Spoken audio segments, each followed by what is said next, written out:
Welcome to Paragon classes.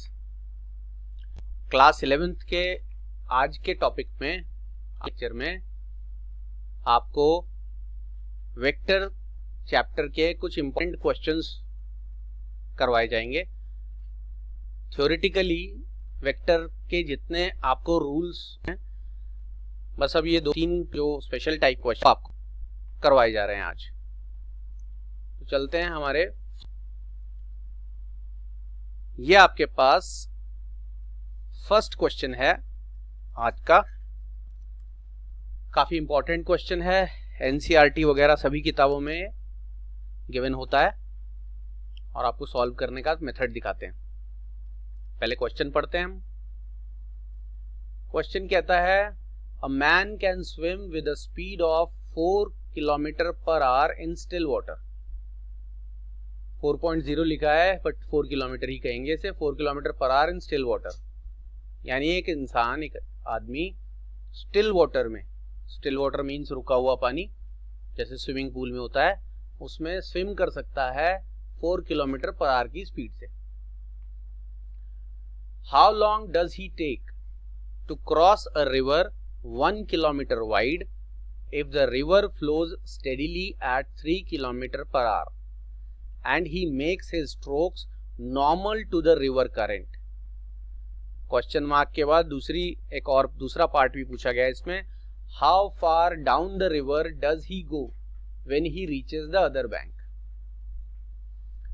तो एक question को स्टेप बाय स्टेप हम समझेंगे। उसके लिए हम एक डायग्राम आपको बनाकर दिखाते हैं। ये इस क्वेश्चन का डायग्राम।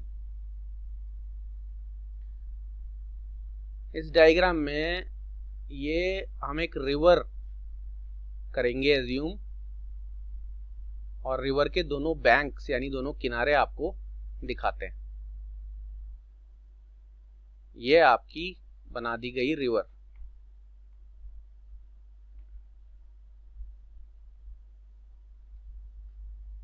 ठीक है जी।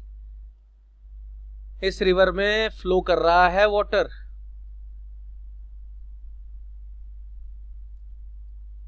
तो वाटर फ्लो करता हुआ दिखा देते हैं हम छोटे छोटे डॉट से ऐसे।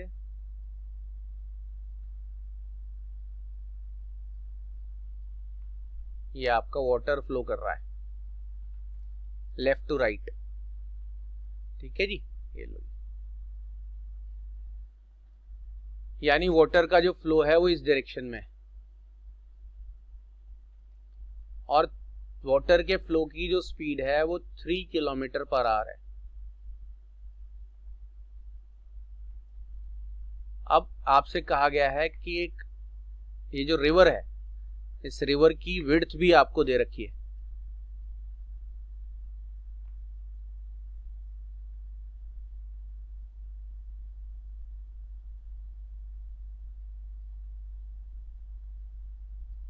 अच्छा नहीं बन रहा, दोबारा बना देते हैं। ये आपकी रिवर की विड्थ है।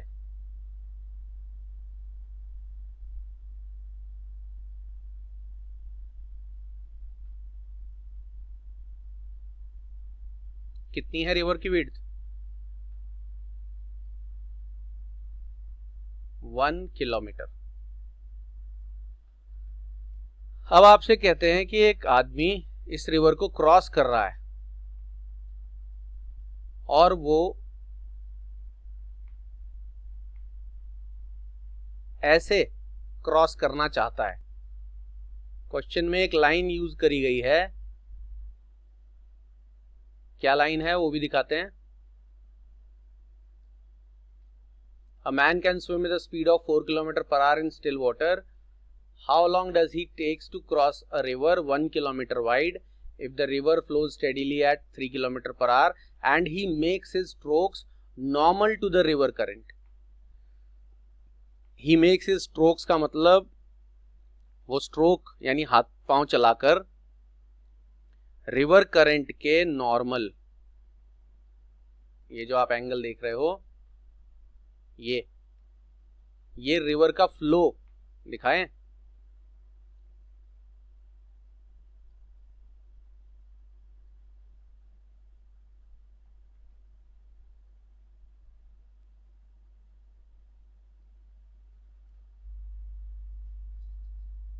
ये जो आपको ब्लू कलर से दिखाया गया है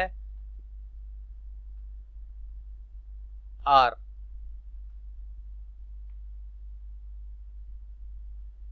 थ्री किलोमीटर पर आवर, ये ब्लू कलर से जो वेक्टर दिखाया है ये रिवर के फ्लो यानी रिवर की वेलोसिटी को शो करता है जो लेफ्ट टू राइट जा रही है। तो इस वी आर वेक्टर से आपने वेलोसिटी ऑफ रिवर शो कर दिया। और ये जो आपको एरो दिखाया गया है, इस एरो का नाम मैं रख देता हूं वी एम। और वी एम जो है उसकी वैल्यू कितनी है, 4 किलोमीटर पर आवर। और ये वीएम जो वेक्टर ग्रीन कलर से दिखाया गया है ये मैन की वेलोसिटी को शो करता है जो रिवर के फ्लो के नॉर्मल जा रही है। अब होगा क्या, वेक्टर्स के मुताबिक, वेक्टर्स के रूल के मुताबिक, अगर आदमी इस डायरेक्शन में 4 किलोमीटर पर आवर की स्पीड से अपने स्ट्रोक्स लगाता है और रिवर फ्लो कर रही है इस डायरेक्शन में 3 किलोमीटर पर आवर की स्पीड से, तो वो आदमी एक तो यहां एग्जैक्टली मैं इस पॉइंट को O कहता हूं, इस पॉइंट को A कह देता हूं और इस पॉइंट को B तक लगाता रहेगा, तो वो कभी भी A पॉइंट पर नहीं जा सकता क्रॉस करके, क्योंकि रिवर का फ्लो उसको इस तरफ ड्रैग करेगा। वो एग्जैक्टली कहां पर आकर निकलेगा वो हम आपको दिखाते हैं वेक्टर के रूल्स के हिसाब से।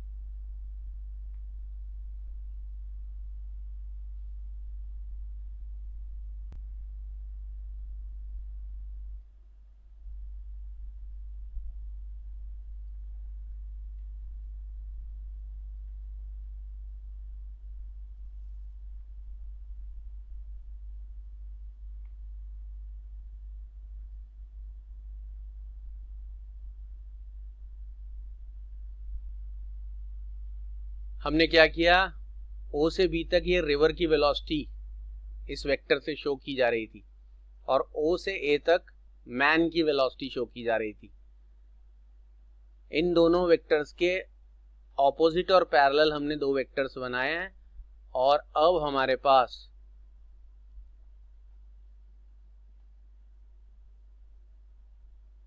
ये जो आया है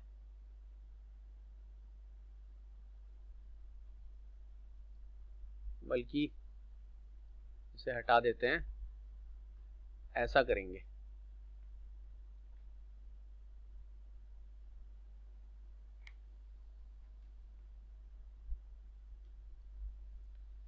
ये जो रेड कलर से वेक्टर आया है ये OA जो कि मैन की वेलोसिटी है, वैल्यू इतना, डायरेक्शन इधर, और OB जो कि रिवर की वेलोसिटी है, वैल्यू इतना 3 किलोमीटर पर आवर, डायरेक्शन इधर, ये इन दोनों का रिजल्टेंट है। यानी आदमी जब O से A की तरफ मूव करेगा, रिवर उसको इधर ड्रैग करना चाहेगी, धकेलना चाहेगी, तो वो इंसान यहां पहुंचने के बजाय यहां पर जाकर निकलेगा, यानी C पॉइंट पर। या आप प्रैक्टिकली भी महसूस कर सकते हो कि अगर आप बहते हुए पानी में ऐसे नॉर्मली यहाँ से रिवर क्रॉस करने की कोशिश करेंगे, खुद से मत करना, अगर स्विमिंग नहीं आती है तो फिर बहुत मुश्किल हो जाएगी। तो कोई भी इंसान जिसको अच्छी स्विमिंग आती है और वो अगर फ्लोइंग वाटर को क्रॉस करता है तो वो क्रॉस करने के टाइम पर एग्जैक्टली सेम इस डायरेक्शन में ऑपोजिट यहाँ पर नहीं क्रॉस करके पहुंच सकता है। वो चलेगा तो ऐसे ही, लेकिन रिवर की वेलोसिटी उसे ड्रैग करेगी, तो उसका जो वेलोसिटी होगा वो उसकी एक्चुअल वेलोसिटी और रिवर वेलोसिटी का रिजल्टेंट होगा और वो यहां पर आकर निकलेगा। आपको क्या क्या फाइंड आउट करना है, आपको फाइंड आउट करना है एक तो हाउ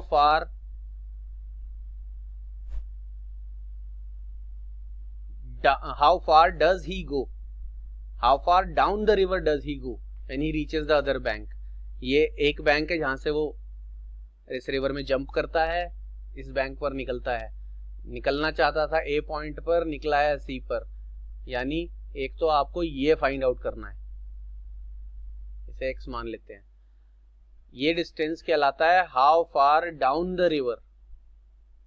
डाउन द रिवर क्यों कहा जाता है? जिस तरफ रिवर फ्लो करती है उसे डाउन स्ट्रीम कहा जाता है और उसके ऑपोजिट को अप स्ट्रीम कहा जाता है। तो यहाँ क्या कहा जा रहा है? How far down the river does he go when he reaches the other bank. यानी जहां पहुंचना था उससे आगे की तरफ, डाउन स्ट्रीम की तरफ कितना डिस्टेंस दूर निकलेगा वो जब वो दूसरे बैंक पर जाएगा।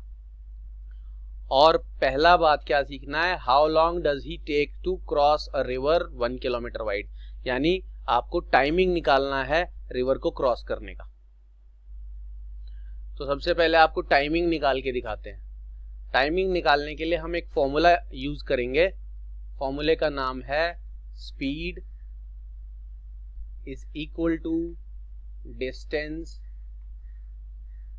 Upon time. तो इस फॉर्मूले से टाइम बन जाएगा आपका डिस्टेंस अपॉन स्पीड। टाइम को आप इधर क्रॉस मल्टीप्लाई कर दें, स्पीड को नीचे क्रॉस मल्टीप्लाई कर दें, तो टाइम बन जाएगा डिस्टेंस अपॉन स्पीड। और डिस्टेंस अपॉन स्पीड में आप O से A तक का डिस्टेंस जानते हैं 1 किलोमीटर।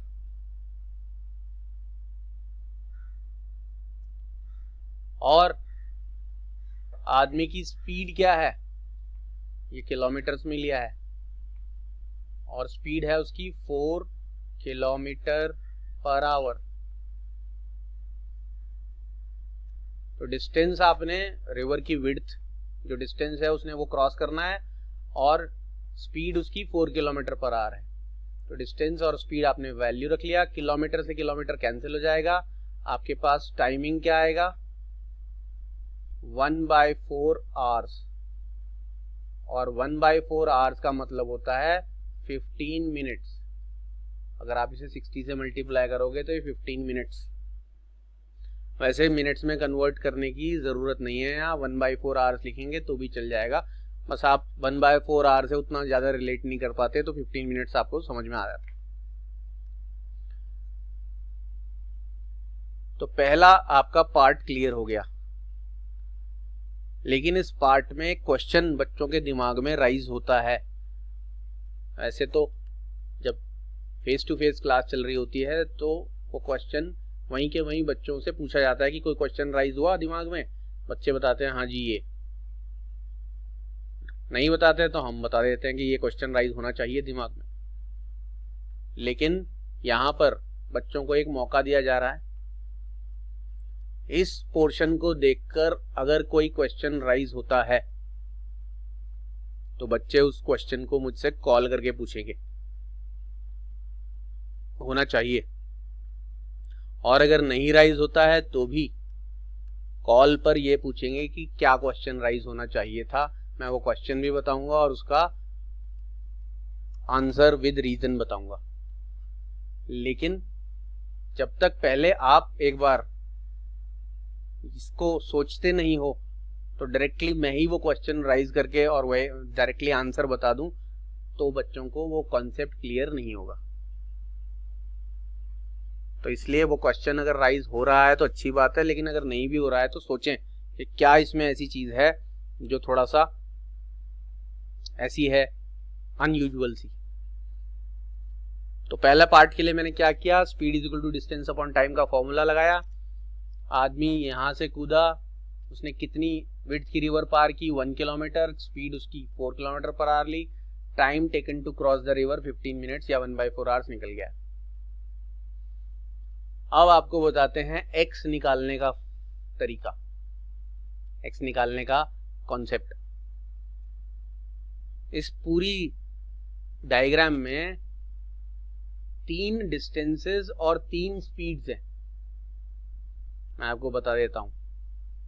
पहली स्पीड जो है वो मैन की स्पीड है जो कि 4 किलोमीटर पर आवर है। वो तो इसी स्पीड से तैरता है स्टिल वाटर में भी, और इसी स्पीड से यहां पर भी तैर रहा है। दूसरी जो स्पीड है वो रिवर की स्पीड है जो कि 3 किलोमीटर पर आवर है।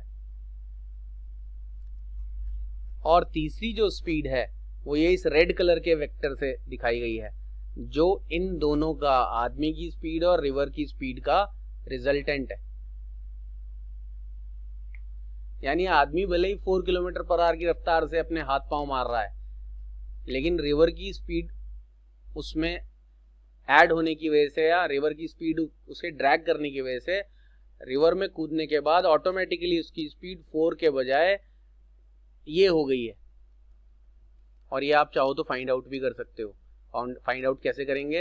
रिजल्टेंट स्पीड को फाइंड आउट करने के लिए आप ये फॉर्मूला इस्तेमाल कर सकते हो, मैन की स्पीड का स्क्वायर प्लस रिवर की स्पीड का square plus 2 PQ cos theta भी लिखेंगे, लेकिन यहाँ थीटा इन दोनों के बीच का एंगल क्योंकि 90 डिग्री है, इसलिए cos 90 की वैल्यू 0 हो जाने की वजह से आगे का फॉर्मूला नहीं लिखते, जो रिजल्टेंट के मैग्नीट्यूड का फॉर्मूला है। और फिर आपके पास रिजल्टेंट क्या आएगा? अंडर रूट मैन की स्पीड 4 का स्क्वायर, रिवर की स्पीड 3 का स्क्वायर। 4 का स्क्वायर होएगा 16, 3 का स्क्वायर होगा 9, 16 प्लस 9 आएगा अंडर रूट के अंदर 25, और रिजल्टेंट का वैल्यू आ जाएगा 5 किलोमीटर पर आवर। यानी आदमी भले ही 4 किलोमीटर पर आवर की यानी 4 किलोमीटर पर आवर की स्पीड से इसमें हाथ पांव मारे, लेकिन रिवर की स्पीड की वजह से उसकी स्पीड ऑटोमेटिकली रिजल्टेंट जो है 5 किलोमीटर पर आवर हो जाएगी। यानी आदमी न चाहते हुए भी रिवर को इस डायरेक्शन में क्रॉस करेगा 5 किलोमीटर पर आवर की स्पीड से। तो इसका मतलब आपके इस डायग्राम में 3 स्पीड्स हैं, एक आदमी की एक्चुअल स्पीड, एक रिवर की स्पीड और एक उन दोनों का रिजल्टेंट जिससे आदमी रिवर में तैर रहा है ना चाहते हुए भी, 5। और 3 ही आपके डिस्टेंसेस हैं। एक डिस्टेंस है कौन सा, यहां लिख देता हूं OA, एक डिस्टेंस है कौन सा OB, और एक डिस्टेंस है कौन सा OC। यही ब्रैकेट्स में लिख दिए हैं मैंने। और हर स्पीड के अलोंग एक डिस्टेंस है। 4 किलोमीटर पर आवर की स्पीड के अलोंग ये वाला डिस्टेंस है OA, जो कि 1 किलोमीटर है। रिवर की स्पीड के अलोंग ये डिस्टेंस है OB, जो कि x है। अगर ये x है तो ये भी x होगा। और रिजल्टेंट स्पीड के अलोंग ये डिस्टेंस है जो OC है। अब आपको डिस्टेंस क्वेश्चन में कौन सा फाइंड आउट करने के लिए कहा गया है? How far down the river does he go, यानी आपको x फाइंड आउट करने के लिए कहा गया है। और x कौन सा डिस्टेंस है? OB के अलोंग। तो यहां गौर से देखें, आप फिर से ये फॉर्मूला लगाएंगे, speed is equal to distance upon time. इससे तो आपने फर्स्ट पार्ट कैलकुलेट कर दिया, ये सेकेंड पार्ट कैलकुलेट कर रहा हूं मैं। Speed is equal to distance upon time का फॉर्मूला लगाया, और करेंगे तो distance is equal to speed into time हो जाएगा। और डिस्टेंस अगर आप x वाला फाइंड आउट कर रहे हैं, यानी ये वाला हॉरिजॉन्टल, तो उस हॉरिजॉन्टल वाले डिस्टेंस के अलोंग स्पीड कौन सी है? रिवर की स्पीड। देख लो, OB और AC इक्वल है ना, इसको भी आप x मान सकते हो। ये डिस्टेंस x इसके बराबर है, तो ये x अगर आप कैलकुलेट कर रहे हो तो इसके अलोंग वाली स्पीड कौन सी है? VR, रिवर की स्पीड इसके अलोंग है जो कि 3 है। तो याद रखना, जो वाला डिस्टेंस आप कैलकुलेट कर रहे हो उसके अलोंग की स्पीड, अगर आपसे ये O से A तक का डिस्टेंस कैलकुलेट करने को कहा जाता तो आप स्पीड लेते 4। अगर आपसे O से C तक का डिस्टेंस कैलकुलेट करने को कहा जाता तो आप स्पीड लेते 5।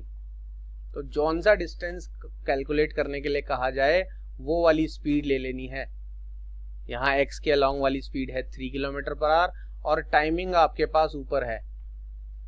और चूंकि आपने स्पीड ली है काय में, किलोमीटर पर आवर में, तो टाइम आपको मल्टीप्लाई में लेना पड़ेगा 1/4 आवर्स में। और फिर क्या करेंगे आप? R से R को कैंसिल कर देंगे, आपके पास x का वैल्यू 3/4 किलोमीटर्स आ जाएगा। ये वो डिस्टेंस है जिसको हम कह रहे हैं how far down the river, 3/4 kilometre. 3/4 kilometre को अगर आप मीटर में कन्वर्ट करेंगे तो ये 750 आएगा मीटर्स, 750 मीटर। 1000 से 1000 से इसे मल्टीप्लाई करके देख लो, 750 मीटर आएगा, इज इक्वल टू 750 मीटर। यानी जहां उसे असल में पहुंचना था वहां से 750 मीटर आगे वो यहां पहुंचेगा। तो इस क्वेश्चन को करने के 2 स्टेप्स हैं या 2 चीजें इसमें फाइंड आउट करनी है। पहला, speed is equal to distance upon time, formula वही है, उससे टाइम आपने निकाल लिया। और दूसरा, डिस्टेंस आपने फाइंड आउट करना है, वही फॉर्मूला इस्तेमाल किया, बट जिस तरफ का डिस्टेंस मालूम करना है उस तरफ वाली स्पीड लेनी है, और टाइम जो आपने पहले फाइंड आउट किया था उसी को यूज करना है। तो क्वेश्चन में क्या क्या बातें यूज हुई हैं वो आपको याद रखनी है। ये स्पेशल टाइप का क्वेश्चन है, इस तरह का क्वेश्चन आएगा रिवर क्रॉस करने वाला। अगर इससे कोई डिफरेंट रिवर क्रॉस करने वाला क्वेश्चन आया बस उसमें वैल्यूज बदली होंगी। ये बड़ा इंपॉर्टेंट क्वेश्चन है, एनसीईआरटी बेस्ड है।